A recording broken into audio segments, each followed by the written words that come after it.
it's Ashley Bookish Realm, and I'm back with another video. As you can see from the title of this video, we are finally here to do the Twilight Saga review. So if you've been following me at any point in my vlogs, on my channel, social media, you all know that I am not a fan of the series. I have given each one of these books 1 star. I think they are extremely problematic. I think there's a lot of representation issues. I kept up with reading the series because I am a part of the live show discussions where we have been critically analyzing these books, and that's been hosted by Bethany over at Beautifully Bookish Bethany. I'll make sure that I link her channel and also the live shows that we have done, and we have been reading these in preparation for the release of Midnight Sun. I'm going to preface this conversation by saying that yes, I do understand the impact that YA has had in the publishing industry in terms of YA. In the field of librarianship, as a teen librarian, I have studied what is considered the golden age of YA literature and how series like Twilight have pushed the market to have even a classification of the term of teen literature or YA literature. Unfortunately, that does not mean that we don't have a responsibility to address the blatant issues, the egregious issues that lie within these books. They are not books that I can say that I can overlook the issues because of nostalgia, because of the fact that so many different communities, specifically Native communities, have stated how detrimental and how harmful these books have been to their communities. So I am taking their word of the representation in this book. It is a lot of relationship and parental things that go on in this book that I don't personally enjoy. So I think that while people are saying that they just want to enjoy these books for nostalgia purposes, I think it's important to recognize that there are some serious problems with these books. So what I'm going to do is I'm going to do this review in a thematic way. I did not feel like I wanted to talk about each book in its own entirety. I think I just want to talk about the series as a whole. So 9 times out of 10 there are going to be spoilers, but at this point I think everybody knows what happens in Twilight because the series is so old and it has been so popular. So the themes that I really want to discuss in this review are going to include Native representation, racism, codependency, abuse, parental relationships, misogyny, and mental health. For the first part of Native representation, I would like to say that I am not a Own Voices reviewer in terms of Native representation. I won't speak too much on this section because of the fact that there are Own Voices reviewers who have explicitly stated how harmful these books have been to the Native community, and 2 of those reviewers have been part of our live show. That includes Michelle from Thor Wants Another Letter, as well as Autumn from Chapter Maliamkin. I also know that Broday from Broday had created an entire thread on Twitter discussing the Native representation. They have also discussed this very adamantly on their channel, so I will make sure that I link all of their channels and their information down below. I also think that this is important too for all of us to begin diversifying our reading and listening to Native voices here in the booktube community. I know that I personally need to work on that and make sure that I am incorporating more Native literature within my monthly TBRs. I know that Michelle and Autumn both have started a group that is called OMG She's Indigenous, which I think is just, I don't want to say it's a book club because I feel like this month they're also discussing a movie. So they have these really impactful conversations, and I think that it's important to support them. And I just started following the OMG She's Indigenous page on Twitter, on Instagram, so I'll make sure that I do link that down below. And I believe that they also have a Twitter. I'm not on Twitter as much anymore, but I will make sure that I link that down below. So like I said before, I won't speak to Native representation because I don't necessarily feel like it is my place because I'm not an Own Voices reviewer, but I would recommend listening to those voices and understanding why the Native representation is harmful. There were certain things that we discussed, such as the representation of domestic violence in the Native community and how that has been an issue in the Native community, and how Stephanie Meyer used that as a plot point but then glazed over it and didn't use it as a point of conversation whatsoever. How she describes Jacob, the issues with the whole concept of imprinting, and how that gives this stereotype of pedophilia and grooming of the Native community. There were tons and tons of issues that both Autumn and Michelle have discussed in those live shows, and how things were represented and how it just is so harmful. And I think that a lot of times it's easy for us on the outside, and this is for any group that's on the outside reading a work that is about a marginalized group, not to see what is wrong because we don't have those experiences, which is why it's so important in literature to listen to those voices that are Own Voices reviewers. I would also recommend that if you are still thinking about purchasing Midnight Sun, or if you have purchased Midnight Sun, that it is mostly important at this point that you either match whatever money that you have spent, or you donate to the Quileute tribe, which is supposed to be represented in these books, and donate to their community because they're trying to move to higher ground. As I did in my July wrap up, I'll make sure that I link that information down below. I believe I got the link wrong. I went back and changed it, and I'll make sure that I have the correct link in my description down below. I didn't realize it was sending everybody to an error page because I think I tried to link directly to their PayPal and it didn't work out that way. Now, of course, in the series, which I'm sure everybody knows what books are in the series, but if you just don't, the first book is Twilight, the second book is New Moon, the third book is Eclipse, and the fourth book is Breaking Dawn. So in each of these books, I found a lot of the themes that I'm going to be discussing. The first one, specifically racism. So Stephenie Meyer, even in the beginning of Twilight, is very set on this concept of alabaster, porcelain, pale skin being the standard of beauty. Bella, when she first encounters the Cullens, notices their alabaster skin and how beautiful they were, and the paler they are, the more beautiful they are. Even when she gets to the point in Eclipse, I believe, when she is discussing Rosalie's experience in how she was turned into a vampire, we get this description of how beautiful she was, but the actual descriptions that were linked to her beauty included pale skin, blonde hair, and eyes so blue they almost looked violet. So we see this constant theme of blonde hair, blue eyes, fair skin being the beauty standard.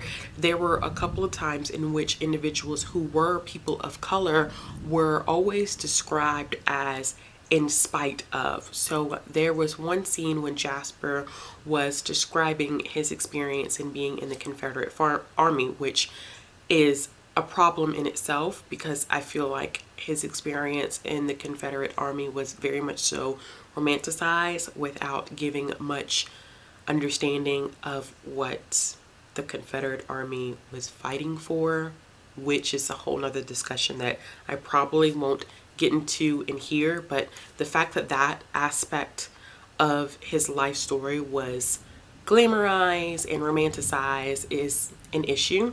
But he was describing a group of vampires that he had met, and one of them clearly was a Mexican vampire, and Stephenie Meyer writes the line saying that she was beautiful, even the one that appeared to be Mexican was beautiful. So even the Mexican was beautiful, and that struck a nerve with me. And there was even a scene in New Moon where they meet the Volturi, and there was a vampire that was there that had olive skin, and that in any other scenario she would have been beautiful, but not in this. So with people who are of a darker complexion or from a different race in this series, they're always described as being beautiful in spite of, or beautiful in a different instances. Or there was even, I can't remember if she was describing Leah or Emily, when she was talking about her features and having to look at her features for an extended period of time, and that's when she realized that she was quite attractive, or she was beautiful. And it is so apparent on page that any features that are not like slender nose, slim lips, fair skin, blonde hair, blue eyes, Stephenie Meyer has a problem with it. It is such an overt level of racism that I don't know how people don't see it. And I don't know if I see that because I'm black, I'm a person of color. Like, I don't know if that's why I see it so heavily in the pages of this book, but I don't understand how that's not something that you see. I also want to address the fact that the director of the movies also said that Stephenie Meyer was very wary of casting anybody of color, and the person that we get, that, first of all, none of her characters in the book are described that are not vampires, in small instances and small parts. None of the characters are described as black. So anybody that you see that's black within the pages, within the film, excuse me, are not black characters in the book. And they are always put in negative situations. Tyler, who was black, almost hit Bella with a car. He was villainized. You have Laurent, who was black, and he was an evil vampire who seemingly wanted to help in the beginning, but then all of a sudden, at the second movie, he all of a sudden wanted to kill Bella. So people of color are always put in a negative light with Stephenie Meyer. I even saw that with Jacob. Just, he went from being this kind and sweet character that Bella really just used all the time, and then all of a sudden he was this person that had anger issues. He was rude to Bella. He was aggressive with Bella. He forced himself on Bella, and it was very out of character for him. So people of color were always, it's thundering, y'all. It's storming here pretty bad, so if you hear it, that's why. But people of color were always put into such a negative light, which was just a huge problem for me, and it was very overt racism in my opinion. The next theme that I explored heavily was definitely codependency, and this definitely ties into the abuse that is within the context of this book. A lot of people are probably going to disagree with me, but I'm speaking from my own personal experience and seeing some signs that I am now aware of that can lead to an abusive relationship. And I think that it is clear that Edward really played with that fine line of that situation being abusive. But let's talk about the codependency first. When Bella first gets to Forks, she is very much so not confident in herself. She constantly talks about the fact that she is not beautiful. She doesn't have a lot of friends, which it's this I'm not like the other girls trope. That's what that is. But she meets Edward and it becomes this obsession, and you see it change very, very quickly. By the time that they get to that infamous line where Bella is saying, oh, I was deeply and irrevocably in love with him, you don't really know as a reader how she fell in love with him, because Edward wasn't asked to her the entire time before they got to that part. He strung her along. He would tell her, you shouldn't be friends with me. And then when she wanted to take that space, he would come back again. And he never really gave her the opportunity to make that decision. And she ends up becoming so codependent that she would say stuff like, in the beginning of New Moon, she spoke about how she wouldn't want Edward to sacrifice his soul for her, but she would always be willing to sacrifice her entire soul for him. She said in the second book that she would rather die than be with anybody else. She has done a lot of different things. He was described by her as her perpetual savior. She lives and breathes Edward, that she can't function as her own entity anymore.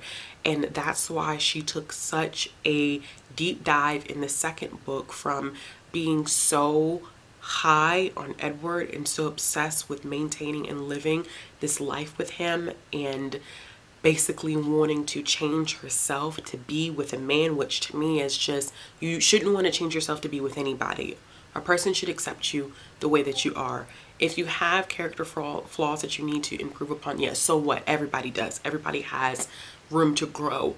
But what was so problematic about this situation is that she literally just did not feel good enough at all to be with him. And the only way that she would feel like she was his equal is if she became a vampire. That's how codependent that relationship became. And that's why she had such an issue in the second book.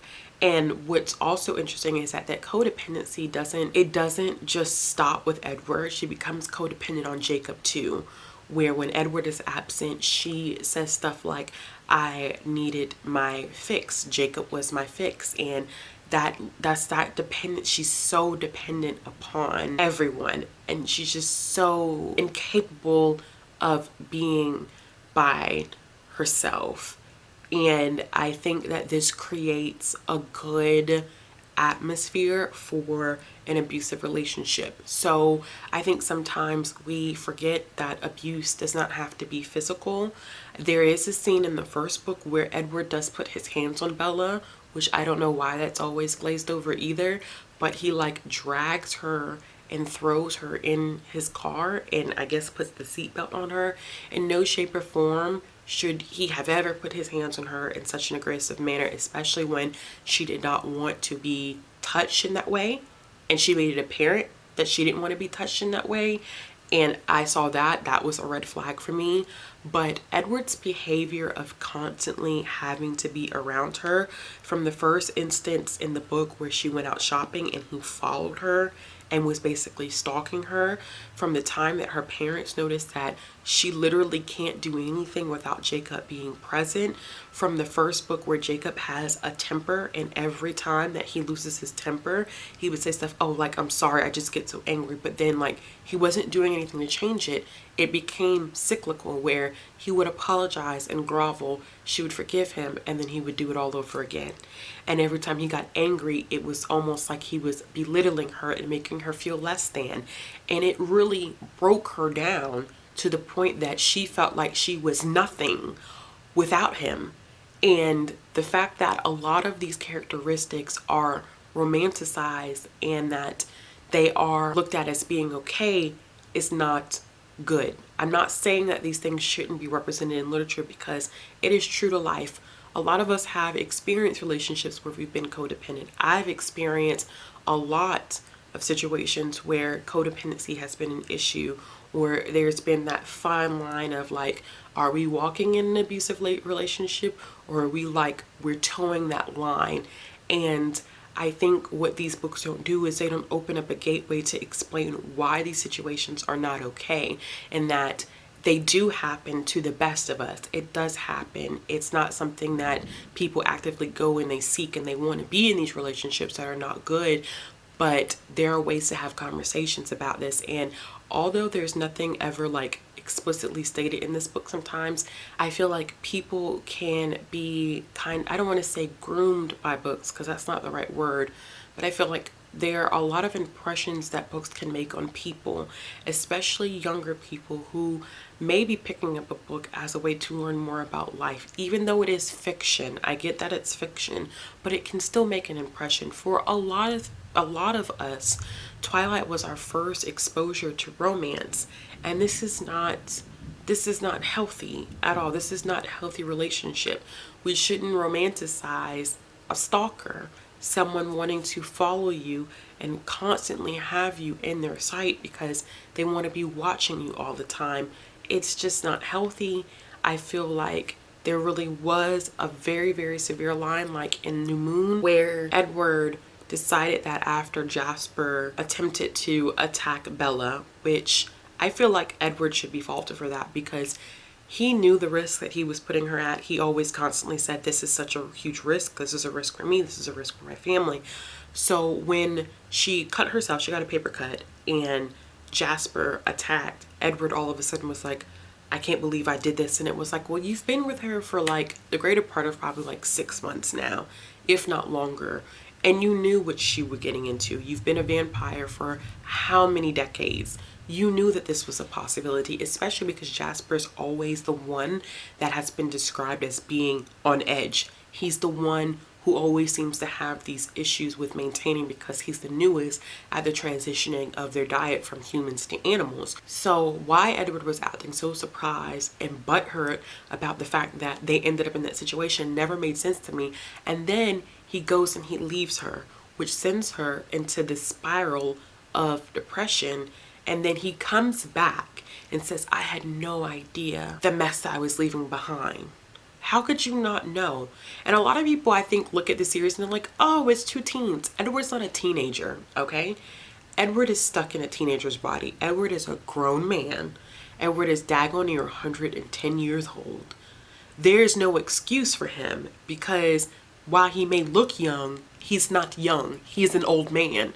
So how he didn't have the emotional capacity to realize that he was leaving a mess, but he has all this education, all this stuff, but he couldn't figure out that he had a girlfriend that was so codependent that if he left, he probably was going to send her in a state of depression, made no sense to me whatsoever. I don't get that. And I think that Stephenie Meyer played with that toxic relationship too much. I know that there have been articles and people have said that their relationship fits the criteria of an abusive relationship. Like when you figure out or you are attempting to figure out whether your relationship is abusive, there are criterias that you have to fill out, or there's like certain check marks and it'll let you know whether your relationship is abusive or not. And apparently their relationship meets a lot of the criteria for it to have been abusive. But I think sometimes it's easy to think abuse and think physical, and that physical abuse is the only type of abuse that ever happens in relationships.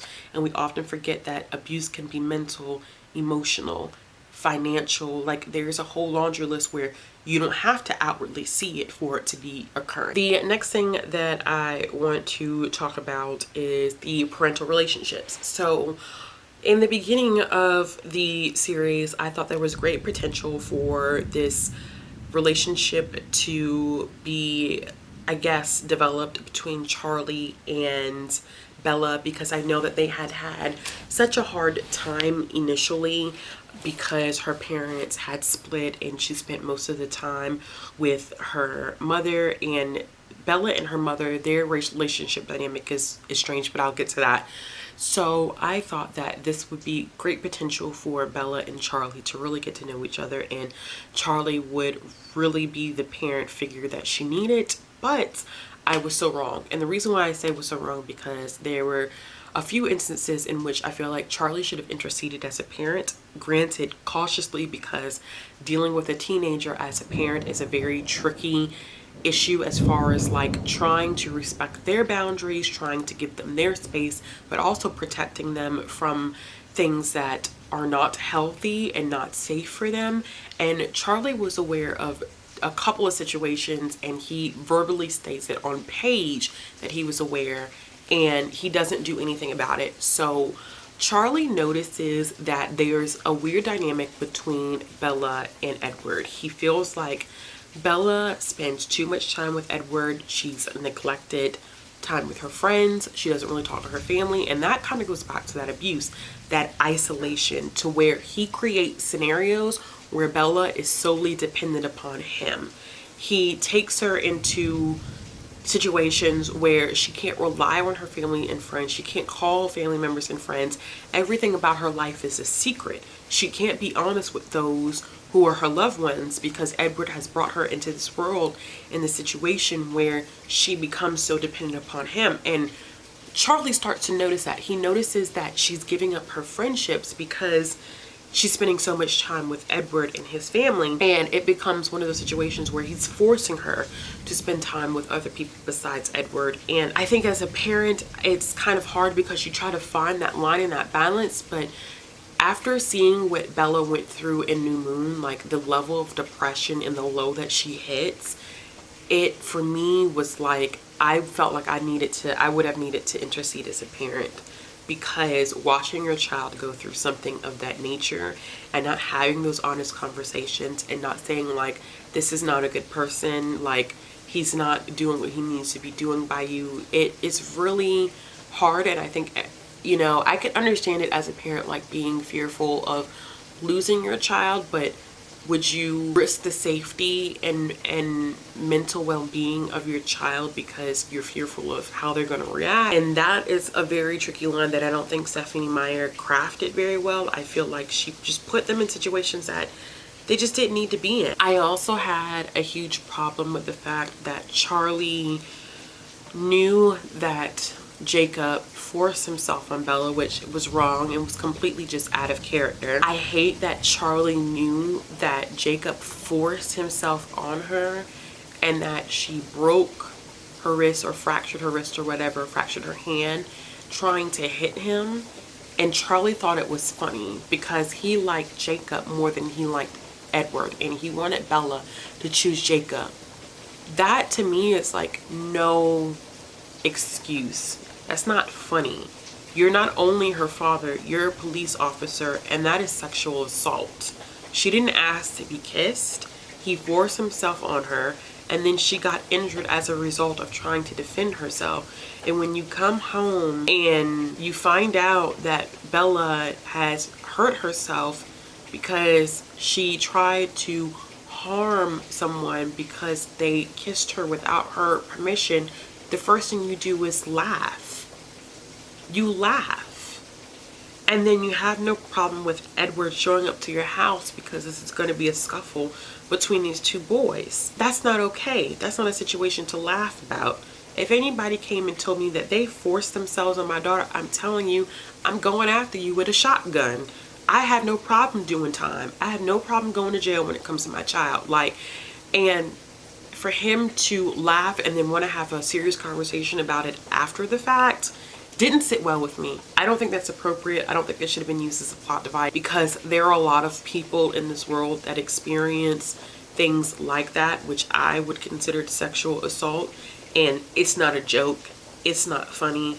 Stuff like that scars people and makes them very weary of being around others. It breaks their sense of boundaries, which can cause mental health issues. So I found that to be from a personal experience and something that I'm very, very, I don't want to say passionate about, but I mean, in talking about it, I'm very passionate about talking about it. It really pissed me off personally. And I can't believe that she used that not only to degrade Jacob's character, but then to also break this relationship that existed between Charlie and Bella. The other relationship that I didn't really value was the relationship between Renee and Bella. First of all, in their dynamic, Bella is the adult, Renee is the child, clearly because Bella took care of her, and that already was a very, very strange dynamic. But then I got really upset when I realized that Renee also noticed the boundary issues between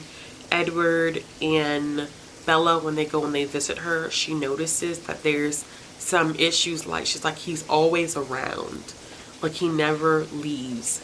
You never get time by yourself. Like, every time I see you, he is somewhere around. Like, it didn't sit well with her. And as a mom, I get that. Like, why is this person always around? Like, I understand spending time together, but you literally get no time alone. He's constantly around you. You never get your own space. That wouldn't sit well with me either as a parent. But then, fast forward, when she announces her engagement at the beginning of Breaking Dawn, I think she announces her engagement, because maybe they're not married. I think they're just engaged, if I'm not mistaken. Everything blurs together, but whatever. When she goes and tells her mom that she's engaged, Renee has already had this very huge philosophy of, like, she never wanted Bella to get married young, because she did, and she felt like she made that mistake, and she didn't really handle her life the way she should have handled her life in getting married too young. And that's the reason why Bella was so fearful of telling her mom that she was engaged in the first place. So when Bella goes and tells her mom, hey mom, I'm engaged, Renee is just like, oh, I was wondering when you were going to tell me. And even I'm like, girl, what? What do you mean you were wondering when she was going to tell you? she's fearful because you don't agree with getting married too young. And then all of a sudden Renee is like, never mind, I'm projecting, that's my life. If you want to get married, you found another old soul, I think you guys would be great together. And it's like Stephenie Meyer negated everything. It's like she would bring forward the opposition that made sense. The common sense thing of parents being concerned, for example, that their child is getting too wrapped up in a person and they're losing sense of self. Then she would just completely just tear that down, and everybody would just forget what they had said before, because we want to continue to build this narrative that Edward and Bella have this healthy relationship, and they don't at all. So I lost a lot of respect for Bella's parents along the way. The next theme that I noticed in this was misogyny. There was a lot of misogyny in this book, and I don't know where Stephenie Meyer stands on a lot of these things in real life, but these were kind of the ideas of things that I got from her, namely the idea of like anti-choice, of being anti-choice, and this belief in what we would consider traditional standards of marriage and sex between two individuals. I do not understand why Bella had to negotiate her virginity, as if like she couldn't just have sex because she wanted to have sex. She had to negotiate her wanting to be a vampire and marriage and sex, because Edward was just so old-fashioned, and there was no way that he was going to physically engage in sex with Bella. He's 110 years old, or damn near close to it. We talked about this on the live show. You're telling me that he was a virgin for over 100 years, and he has never had any interest. He has never thought about it. Just was a weird setup, and I felt like she used that to push her own agenda of Bella wanted to have sex with Edward as a human. She wanted to experience that as a human, and Stephenie Meyer refused to let her experience that as a human. So in order for her to be turned into a vampire, she had to get married, and then if she wanted to have sex, she also had to get married. So Bella felt like she was too young. She felt like 18 was not an appropriate age for her to get married. But when Stephenie Meyer threw in this whole thing about them having sex, it was like marriage needed to be on the table. And it was just very strange for me, because I think it's pushing a very dangerous narrative. Because when you start teaching, and this is my personal opinion, I feel like when you start teaching people that, and let me preface this by saying, like, I don't have a problem with people waiting. If you want to wait for marriage, there's nothing wrong with that. That is okay. But I also think that teaching people that you must get married for sex is a problem, because then that's when relationships don't last. People end up getting married at 18, 19 years old, not because they're truly in love, but because they've been taught you can't have sex until you get married. So it's like, well, shoot, I'll marry this person because I want to have sex. So it's very damaging, and I hate that. Through at the end of new moon, this was proposed, and then all through eclipse, he just kept badgering her about wanting to get married, and she couldn't choose. She couldn't choose whether she wanted to get married. She already had said she felt like the two weren't mutually exclusive, that you didn't have to be married in order, there was no purpose in her being married to turn her into a vampire, and that why did he get to define the terms of them being physical with each other, because he was old-fashioned. It was awful. And then you see that again with the birth of Renesmee, which I always say this, and I said this in a vlog, Bella never wanted a child, because Edward was like, he didn't want to turn her, because he didn't want her to end up like Rosalie, where Rosalie wanted to have children. She wanted to do the traditional thing where she got married and she had a family, and he said he didn't want that to happen to Bella, where she no longer had the choice to have kids and she regretted it. And I felt like, holy shit. So women can't choose not to have kids without regret later on. Like, some women just don't want to have kids. And there's nothing wrong with that. There's nothing wrong with saying, I, as a woman, don't want to have kids. I don't. Or there's nothing wrong with anyone, not just women. But I feel like this is explicitly about women, but I'm going to say this just for everybody. For anyone, there's nothing wrong with saying you don't want to have kids, and you don't have to justify or explain why you don't want to have kids. You don't have to explain that. I had a problem with her reinforcing this idea that because Bella was like, I really am not interested in having kids. And all of a sudden it became this, well, what if you regret it later? And it's like, why can't she at 18 just make that decision and decide that maybe she doesn't want to have kids? But then she forces Bella to have a child that Bella didn't want and she wasn't ready for. Because after Bella goes through having Renesmee and going through this transition of becoming a vampire, the first thing that she does when she wakes up is wonder, where's Edward? I hope he doesn't know how much pain I went through. Why is your first thought not your child?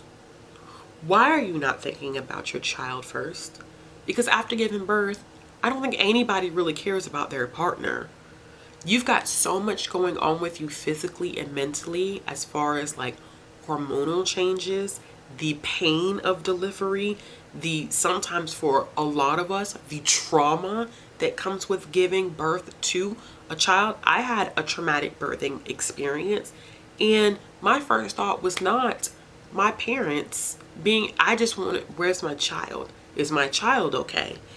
And for her to write that scene as Bella being a mother, and she already, the first thing she's thinking about is Edward, is like, a child doesn't even need to be in that situation, because I feel like Edward would come before her child if it came down to it. I just feel like she didn't have a choice. She couldn't choose what to do with her body. She wasn't allowed to choose when she wanted to have sex. She wasn't allowed to choose when she wanted to get married. She wasn't even allowed to choose if she wanted to have a child or not. She wasn't allowed to choose. And I think that when Edward tried to give her that option, it was like, no, this is my baby. And I don't know if that was like truly like anti-choice, like abortion choice or not, but it came across that way too. So I feel like she inserted a lot of her own personal beliefs into the context of this book, and it was awful. The treatment of women in general was not good, in my opinion, and that's just my personal opinion. The last section that I wanted to talk about quickly is the mental health representation. So I know that a lot of people enjoyed the mental health representation in New Moon because it's the first time for a lot of people that they saw depression on page. But for me, I struggled a little bit with it because I saw a first glimpse of the idea that Bella might have a mental illness when she made the comment in the first book. I think it was probably like maybe 33 pages in, and she made the comment that something about Charlie knowing that she was too old to accidentally shoot herself, and she wasn't depressed enough to shoot herself on purpose. And that line to me was like, oh my gosh, like, has this girl had suicidal ideation and we're not going to talk about it? We're just going to glaze over it. We're not going to have a discussion about it whatsoever. It was just very, very, very strange. And that was my first like red flag. And then, you know, when we got to the second book, it's clear that she has mental health issues. She becomes depressed after Edward leaves her. She has suicidal ideation, even though she says that she doesn't. I think it's apparent that she does have suicidal ideation because she becomes extremely reckless. I mean, she's having these visions of Edward, and clearly that's like and she gets that when she starts doing reckless and dangerous things. And I think that definitely is mental health at play, but there is no room for an open discussion about therapy, because Charlie suggests that she goes and she sees a therapist, and as soon as that comes out, it was a complete like shutdown, and it was no open door. I feel like there was so much more room for that discussion, and I hate at the end of that book that her, with mental health, like, a human can't cure your mental illness. That takes time and therapy. And I feel like Stephenie Meyer sent the message out that it's okay if you have depression, someone can fix that for you. And I've been down that road myself, trying to use people to cure my mental illness, and it doesn't work. It doesn't help. If anything, it makes issues bigger. But in the sense of New Moon, she all of a sudden becomes fine again after she sees Edward again. All of a sudden everything makes sense, and I think that was very, very problematic. Overall, y'all, I just don't like these books at all. I won't even be keeping these books. I don't know where I'm going to send them, but I'm not going to be keeping them.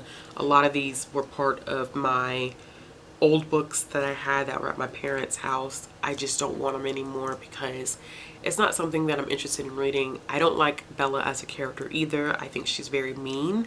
I think that she has such a low self-esteem that really is never fixed until she's changing herself for another person, and that's when she becomes happy with herself. And you know, there's nothing wrong, like, if you want to change your, as we say now, like, change your aesthetic, like, so what, like, that's okay. But changing who you are to appease someone else, not because it's work that you're willing to do and grow as a person. I think her focal point of being accepted was based on physical beauty, and racist physical beauty at that. So I don't know. She wasn't a kind person either.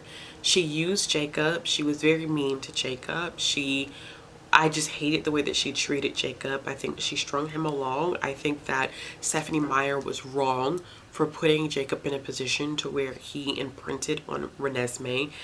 I think that was extremely wrong, when it was a perfect opportunity for the three of them to be in a polyamorous relationship. I mean, that's just my thoughts. But as I said before, I gave all these books 1 star. I'm listening to Midnight Sun. I'm 13% in, and I'm clawing my eyes out because Edward's lack of being a decent human is blown up in this book. He's insufferable. He's a know-it-all.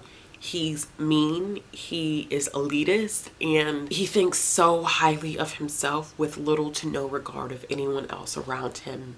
And it is very, very hard to listen to someone like that, especially when you don't like them as a character. And I haven't gotten to the part where he has fallen in love with